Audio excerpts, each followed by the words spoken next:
नमस्कार. पहिल्यांदाच मॅनेजर पदावर काम करण्याचा अनुभव खूप भारी असतो, नाही का? पण एक गोष्ट नक्की जाणवते, ती म्हणजे केवळ पुस्तकी हुशारी किंवा आपल्या कामातली तज्ञता आता पुरेशी नसते. इथून पुढचा प्रवास असतो तो भावनिक परिपक्वतेचा. म्हणूनच आधुनिक कॉर्पोरेट विश्वात यशस्वी नेतृत्व करण्यासाठी लागणाऱ्या भावनिक कौशल्यांवर प्रभुत्व कसं मिळवायचं हे आपण आजच्या या विश्लेषणात पाहणार आहोत. एका मार्गदर्शकाच्या भूमिकेतून मी तुम्हाला हा संपूर्ण प्रवास समजावून सांगणार आहे. चला तर मग लगेच सुरुवात करूया. आजच्या या सत्राची थोडक्यात रूपरेषा पाहूया. आपण सुरुवात करूया बुद्धिमापनाच्या इतिहासापासून, मग वैयक्तिक विरुद्ध सामूहिक चाचण्या, आधुनिक नेतृत्वाकडे झालेली वाटचाल, स्वतःच्या भावनांवर नियंत्रण, नकारात्मकतेचं सकारात्मकतेत रूपांतर कसं करायचं, आणि शेवटी उच्च विश्वासाची टीम कशी बांधायची. चला पहिल्या भागापासून सुरुवात करूया. बुद्धिमापनाचा इतिहास. आता थोडं मागे जाऊन विचार करा. मानवी क्षमता मोजण्याचे सुरुवातीचे प्रयत्न कसे असतील? 1880च्या दशकात पॉल ब्रोका आणि फ्रान्सिस गाल्टन एखाद्याची क्षमता त्यांच्या कवटीचा आकार, दृष्टी आणि चक्क त्यांच्या श्वास घेण्याच्या क्षमतेवरून मोजत होते. ऐकायला थोडं गमतीशीर वाटतं ना? कारण यातून नेतृत्वाची नाही तर फक्त शारीरिक क्षमता मोजली जात होती. त्यानंतर 1905 मध्ये अल्फ्रेड बिने आणि सायमन यांनी पहिली खरी बुद्धिमत्ता चाचणी तयार केली, ज्यामुळे बिने यांना बुद्धिमत्ता चाचणीचे जनक मानलं जातं. त्यानंतर 1912 मध्ये जर्मन शास्त्रज्ञ विल्यम स्टर्न यांनी बुद्ध्यांक म्हणजेच आयक्यू मोजण्याचं एक सोपं सूत्र जगासमोर मांडलं. तुमचं मानसिक वय आणि शारीरिक वय यांच्या गुणोत्तराला 100ने गुणलं की तुमचा आयक्यू मिळतो. पण नवीन मॅनेजर्सनी इथे एक गोष्ट लक्षात घेणं गरजेचं आहे. ह्या सूत्राने माणसाची बौद्धिक ताकद अचूक मोजली असली तरी प्रत्यक्ष माणसांची टीम हाताळण्यासाठी ज्या भावनिक छटा लागतात त्या यात पूर्णपणे दुर्लक्षित राहिल्या. आता वळूया दुसऱ्या भागाकडे. वैयक्तिक विरुद्ध सामूहिक मूल्यांकन. जसजसा काळ पुढे गेला तशा या चाचण्या 2 मुख्य प्रकारात विभागल्या गेल्या. बिने सायमन, डॉक्टर भाटिया आणि डॉक्टर कामत यांच्यासारख्या तज्ज्ञांनी अत्यंत सखोल अशा वैयक्तिक चाचण्या तयार केल्या. पण एकाच वेळी हजारो लोकांची चाचणी कशी घेणार? त्यासाठी आल्या सामूहिक चाचण्या, जसं की रॉबर्ट यर्कस यांची आर्मी अल्फा आणि बीटा टेस्ट. या चाचण्या भाषिक आणि अभाषिक अशा दोन्ही प्रकारांत होत्या, ज्यामुळे निरक्षर व्यक्तींचंही मूल्यांकन करणं शक्य झालं. पण या ऐतिहासिक सामूहिक चाचण्यांमध्ये एक खूप मोठी गोम होती. वैयक्तिक चाचण्यांमध्ये तज्ज्ञांना समोरच्या व्यक्तीच्या भावना आणि हावभाव बारकाईने टिपता येत होते, पण त्याला वेळ आणि पैसा भरपूर लागायचा. सामूहिक चाचण्यांनी तो वेळ आणि पैसा नक्कीच वाचवला, पण त्यात माणसामाणसातला संवाद पूर्णपणे हरवला. लोकांची अक्षरशः यंत्रांसारखी चाचणी घेतली गेली आणि त्यांच्यातल्या सर्जनशील विचारांचा म्हणजे क्रिएटिव्हिटीचा तो पूर्णपणे बळी गेला. आता येऊया आपल्या तिसऱ्या आणि अत्यंत महत्त्वाच्या वळणावर, आधुनिक नेतृत्वाकडे वाटचाल. कॉर्पोरेट जगात नुकतंच पाऊल टाकणाऱ्या नवीन अधिकाऱ्यांसाठी हा सर्वात मोठा धडा आहे.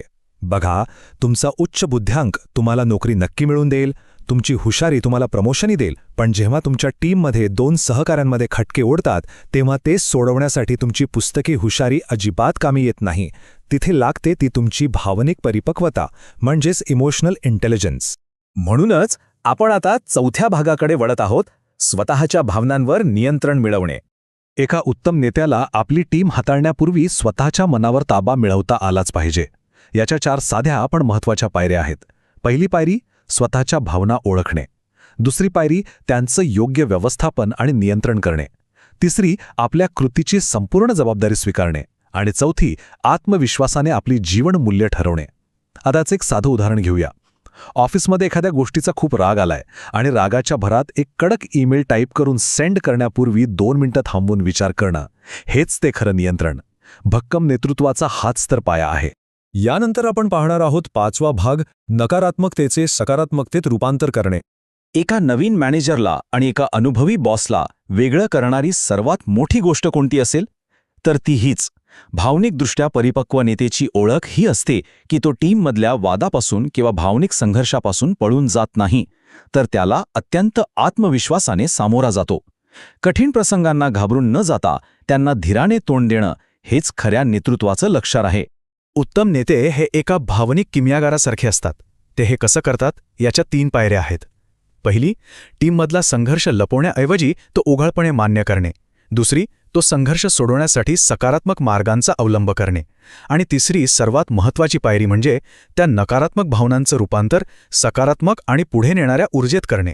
थोडक्यात सांगायचं तर स्वतःच्या भावनांवर नियंत्रण ठेवून टीममधली सगळी नकारात्मकता शोषून घ्यायची आणि संपूर्ण टीमला एका सकारात्मक दिशेने पुढे घेऊन जायचं.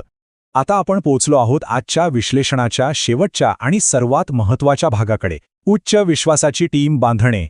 एक गोष्ट कायम लक्षात ठेवा, टीममध्ये विश्वास तेव्हाच निर्माण होतो जेव्हा तुम्ही इतरांचा आदर करता. हे कसं करायचं? केवळ आदेश देण्याऐवजी आपल्या सहकाऱ्यांच्या भावना समजून घ्या. त्यांच्या वेगळ्या विचारांचा आणि कल्पनांचा मनापासून आदर करा. त्यांना पुढाकार घेण्यासाठी सतत प्रोत्साहित करा. जर एखाद्याची कल्पना तुम्हाला पटली नाही तरी ती लगेच नाकारण्याऐवजी त्यामागचं विचार समजून घ्या. जेव्हा तुम्ही इतरांना जज न करता समजून घेता तेव्हाच ऑफिसमध्ये एक अतिशय निकोप आणि यशस्वी वातावरण तयार होतं. या सगळ्या भावनिक कौशल्यांवर प्रभुत्व मिळवल्यानंतर तुम्हाला मिळणारा सर्वात मोठा सन्मान कोणता असेल माहितीये? ती म्हणजे तुमची विश्वासार्हता. या मूळ स्रोतात अगदी बरोबर म्हटलंय, भावनिकदृष्ट्या परिपक्व व्यक्ती या त्यांच्या कार्यक्षेत्रात आणि समाजात विश्वासार्ह व्यक्ती म्हणून ओळखल्या जातात. एका अधिकाऱ्यासाठी ह्याहून मोठी कमाई ती काय असू शकते? लोक अशाच नेत्यावर डोळे झाकून विश्वास ठेवतात जो त्यांना खऱ्या अर्थाने समजून घेतो. मग जाता जाता हा एक विचार करायला लावणारा प्रश्न नक्की स्वतःला विचारा.